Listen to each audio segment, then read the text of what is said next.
गुरुर्ब्रह्मा गुरुर्विष्णुर्गुरुर्देवो महेश्वरः गुरुः साक्षात् परब्रह्मा തസ്മൈ ശ്രീ ഗുരവേ നമഃ.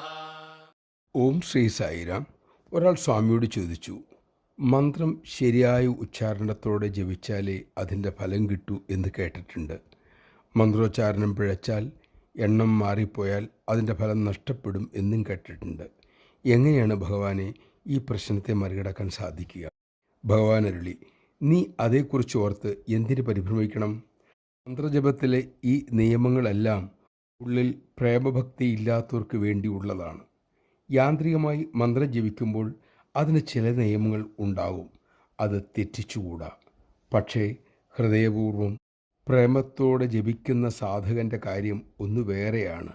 കൊച്ചു കുഞ്ഞ് അമ്മേ എന്ന് വിളിക്കുമ്പോൾ, സംസാരിക്കുമ്പോൾ അമ്മ അതിലെ ഗ്രാമറും ഉച്ചാരണശുദ്ധിയും ഒന്നും നോക്കാറില്ലല്ലോ.